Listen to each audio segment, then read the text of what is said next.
د لوی او بخښونکي خدای په نامه درنو لیدونکو سلام. د دې مهال مهمو خبرونو ته ښه راغلاست. په پیل کې د مهمو خبرونو سرټکي. د ډیورند کرښې په اړه د شیر محمد عباس ستانکزي توندې څرګندونې. له افغانانو سره د نړیوال بانک 300 میلیونه ډالري مرستې اعلان. په دوحې ناسته کې د افغان ښځو د غږ پر اوریدل کېدو د ملګرو ملتونو ټینګار او ایران ته د 30 ټانکرو بې کیفیته تیلو مسترد کېدل. له نړۍ څخه په مظلومو فلسطینیانو د اسرائیلو ظالمانه بریدونه، د پوتین د سرسخته سیاسي مخالف ناڅرګنده مړینه، په هند کې د اور لګیدنې له امله د 11 کسانو مړه کېدل او په امریکا کې روسي پلوه حق کوونکي شبکې شنډېدل. د لوبو له ډګر څخه په کابل کې د والیبال غوره لیګ پیلېدل، د افغانستان او سریلانکا کرکټ ټیمونو مخامخ کېدل او په زابل کې د رزمي لوبو ترسره کېدل. اوس هم بشپړ خبرونه. د بهرنیو چارو وزارت سیاسي مرستیال شیر محمد عباس ستانکزي وایي افغانانو هیڅ کله ډیورند کرښه په رسمیت نه ده پیژندلې او پر دې کرښه په ویزا او پاسپورت تګ راتګ قطعا د منلو نه دي. ښاغلي ستانکزي له پاکستانه په زور د افغان کډوالو ایستلو، پر ډیورند کرښه د اغزن تار تیرولو او تګ راتګ لپاره د ویزې او پاسپورت جبري کېدو په تړاو د پاکستان حکومت تګلارو ته په اشاره وایي د پاکستان دا عمل او تصمیم به د دې لامل شي چې بیا د 1901 کال د بنګال موضوع تکرار او دا ملکونه به ازاديږي. د ریاست الوزرا سیاسي مرستیال مولوي عبدالکبیر د لوګر په څرخ ولسوالۍ کې د دستاربندۍ په مراسمو کې نوي فارغ شوي علماو ته د فراغت مبارکۍ ترڅنګ وویل چې د تاریخ په اوږدو کې لوګر د جهاد ترڅنګ د علم او پوهې ډګر هم پاتې شوی دی. د لوګر د قومي مشرانو او علماو د وړاندیزونو په حق له سیاسي مرستیال وویل د مرکز او سیمه ییز چارواکو تمرکز او ورځنۍ چارې د خلکو د غوښتنو پر اساس څرخي چې د ټولو ولسونو د ستونزو حل ته به اړینه توجه وشي. نړیوال بانک له افغانانو د ملاتړ په موخه نوې کړنلاره تصویب کړه چې له مخې ښایي افغانستان ته 300 میلیونه ډالر نوې مالي مرسته چمتو کړي. د دغه بانک د اعلامیې له مخې ټاکل شوې د کاس هزار پروژه هم پیل شي.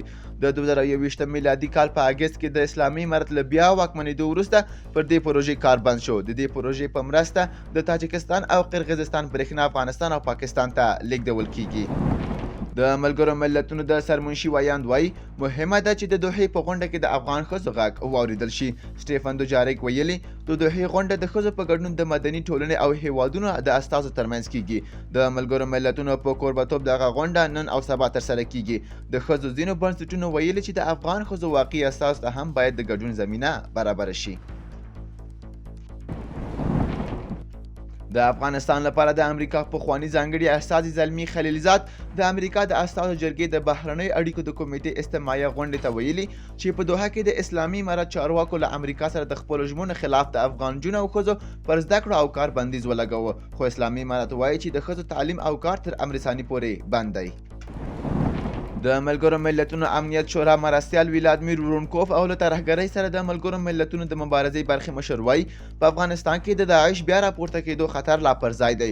ورونکوف دا خبره نړیوالې سولې او امنیت ته د ترهګرۍ ګواښ په نوم جوړه شوې غونډه کې وکړه، خو اسلامي امارت تل غشن ادعاوې بې ځایه بللې دي. د اسلامي امارت د سټنډرډ ملي اداره وایي په تیره اونۍ کې 30 ټانکره بې کیفیته تیل د بیرته د نیمروز له بندر څخه ایران ته مسترد کړي دي. د سټنډرډ ملي اداره له سوداګرو غوښتي چې هیواد ته د بې کیفیته موادو له واردولو ډډه وکړي. یو شمېر سوداګر د زیاتې ګټې لپاره له ایران څخه بې کیفیته نفتي مواد واردوي.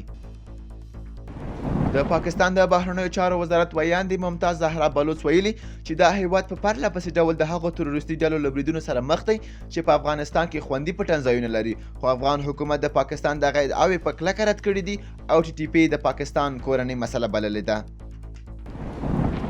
او وروستی خبر د پاناما سواحلو ته نږدې په کارابین سمندرګي کې د یوې کښتۍ د نسکورېدو په پیښه کې لږ تر لږه 4 غیر قانوني کډوال مړه شوي.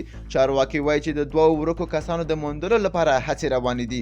د پاناما د عامه خوندیتوب وزارت ویلي چې د دې کښتۍ په 20 تنه سپرلۍ کې ډیری افغانان وو، په مړو کې 2 ښځې، یو ماشوم او یو نارینه شامل دي. نړیوال خبرونه زما همکاره تاسو ته وړاندې کوي. د غزې په بیلابیلو سیمو د صهیونیستي رژیم هوایي بریدونو له امله 80 فلسطینیان شهیدان شوي او له 100 څخه زیات ټپیان دي. دغه بریدونه د غزې سویل په خان یونس او رفح ښارونو او همداراز د غزې په مرکزي سیمو شوي دي. بلخوا وفا خبري اژانس ویلي چې صهیونیستي ځواکونو په خان یونس ښار کې د ناصر روغتون پر ودانۍ یرغلیز برید کړی او د دې روغتون ځینې برخې یې ویجاړې کړي دي. د روسیې دولتي رسنۍ وایي چې د حکومت مخالف سیاستوال 40 کلن الکسی ناولني په زندان کې مړ شوی دی. راپورونه وایي چې محکوم شوی ناولني په زندان کې د قدم وهلو پر مهال د ناروغۍ احساس کړی او سمدلاسه بېسده شوی. امریکا ویلي د ناولني مړنه یوه ناوړه غمیزه ده. ناولني د ولادیمیر پوتین پر سیاست او تګلارې تل نیوکې کولې. د اوکراین ولسمشر ولادیمیر زیلنسکي جرمني او فرانسې ته په سفر روان شوی او هلته یې د آلمان له لومړي وزیر اولاف شولز سره وکتل. د اوکراین ګڼ شمېر ځواکونه د هغو حملو په وړاندې مبارزه کوي چې روسیې د اوکراین پر ختیځ ښار افدیفیکا زور ورکړی. زیلنسکي ویلي چې د اوسنۍ جګړې د درېدو لپاره هره هڅه کوي ترڅو د سولې لامل شي. د هند پلازمینې نوي ډیلي کې د رنګ په یوه فابریکه کې د اور لګېدو له کبله لږ تر لږه 11 کسان مړه شوي. ژغورونکي د ژوندي کسانو لټون کوي. راپورونه وایي چې اور د پنجشنبې په ورځ ناوخته د نوي ډیلي په شمالي څنډه کې رامنځته شوی و. په نوي ډیلي کې په 2019 کال کې د بکسونو او بوټانو جوړولو په یوه فابریکه کې د اور لګېدنې له امله تر 40 ډېر کسان ووژل شول. او وروستی خبر د امریکا د لوی څارنوال مرسیل لیزا موناکو ویلي د روسیې د څارګرې ادارې یو حق کوونکې شبکه یې شنډه کړې ده چې دې کار د روسیې حکومت د ملاتړو برخمنو هکرانو مخه نیولې ده.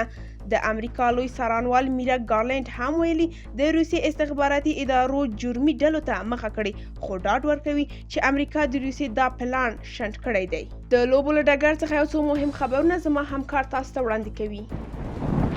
لومړی خبر د افغانستان د والیبال د غوره لیګ دریم پړاو سیالۍ د 8 ټیمونو ترمنځ په کابل کې پیل شوې. دغه لوبې د بدني روزنې په جمنازیوم کې چې 2500 کسان پکې ځایږي ترسره کیږي. د والیبال فدراسیون وایي چې یو نړیوال لوبڅار او یو ایرانی روزونکی له دغه لیګ سره همکاري کوي. تر اوسه ام البلاد، هندوکش او بوس لوبډلو خپل سیالان مات کړي دي.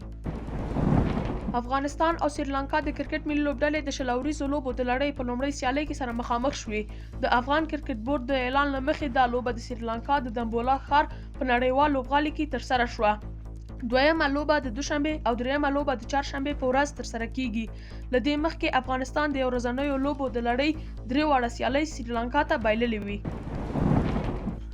زابل کې د بدني روزنې او ورزش امریت له لوري په فیروز کلب کې د 40 ورزشکارانو ترمنځ د تنکیو ځوانانو، نویو ځوانانو او ځوانانو په کټګورۍ کې د کیک جستو سیالۍ ترسره شوې.